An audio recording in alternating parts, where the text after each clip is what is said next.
Everybody, welcome back to the channel. Today I wanted to do a video talking about some of the issues that I had when I purchased this BRN180S. The first thing, when I got it, I took it out, put some rounds through it.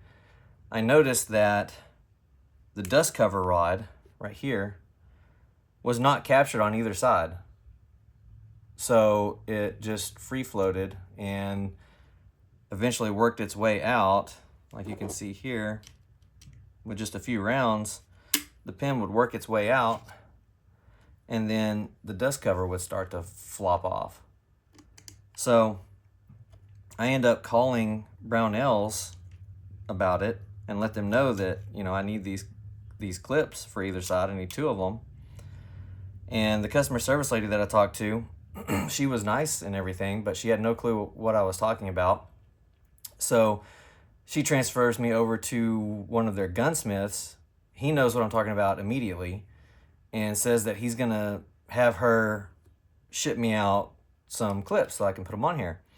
Well, a few days later or whatever, I get a package in the mail from them. I open it up, and instead of the C-clips that are used on here, what they sent me was, let's see if I can show you. You see this cotter pin right here for the gas system? They sent me a baggie full of those. So I call them back and I let them know that they sent out the wrong parts. And she wanted pictures and everything, so I sent her pictures of the cotter pins and, you know, said that's not what I need. I need the pins for the dust cover rod.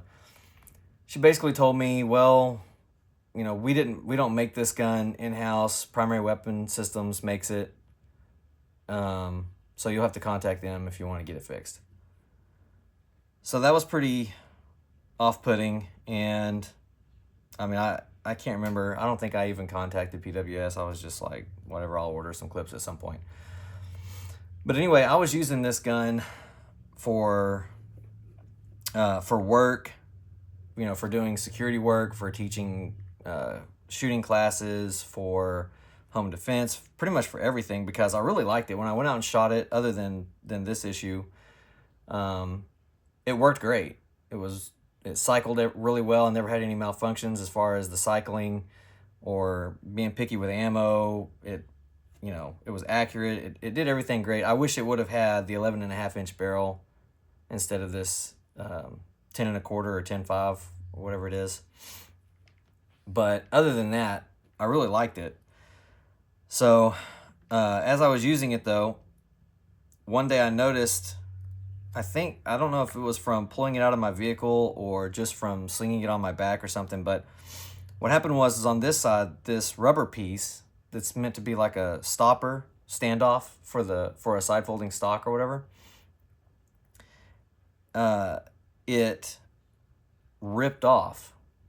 And so when that happened, I realized that the bolt that holds this little standoff piece in, that you can kind of see there in the middle, if I get in the lot, yeah, right in there, right there, that screws into a nut that is also, if I can get in the light here, I'll show you.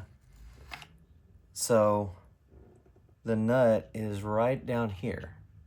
It's this whole piece right there. Get it closer.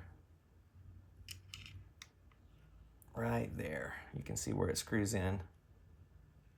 Sorry, the light's not perfect for this, but hopefully you can see it. Anyway, the point is that the nut that this screws into is the rail, or it's a section of rail, I should say, for the bolt carrier group. So if you screw the bolt in to get it flush, you know, so this thing pops off, and if you screw this down to get it flush to the receiver, it will protrude inside and inhibit the action.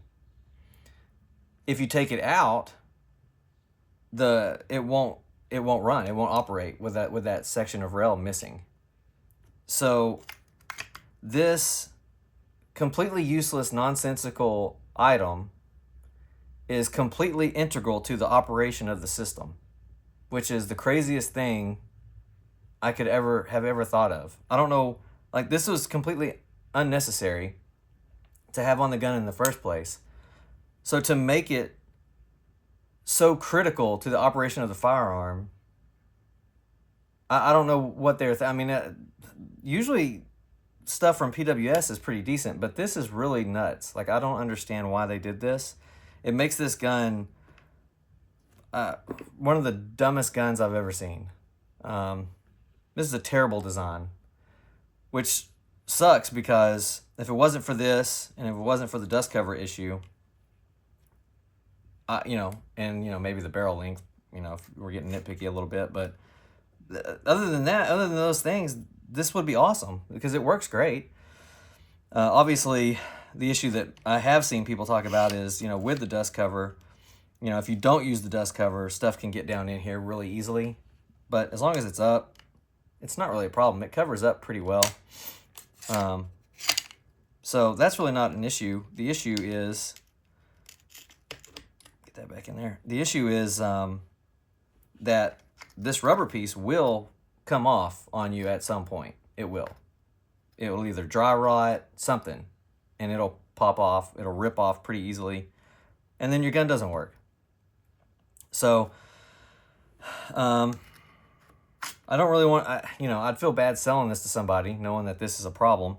So I'm going to try to come up with a way to fix this. I'll probably end up cutting the bolt down and trying to get it flush without protruding into the inside of the action, and just kind of go from there. Maybe put thread locker or rock set or something on it to keep it from ever coming back out. If anybody else has an idea other than having to send it off and get it welded in place, take this out and have it welded and filled in and everything, I thought about that too. But if anybody else knows of a way to fix an issue like this, let me know in the comments. I'd love to hear it. For everybody else, if you're thinking about maybe getting one of these, unless they've come out with another iteration of this, which I'm not real sure about because I bought this maybe 3 or 4 years ago. I can't remember when. It's been a while.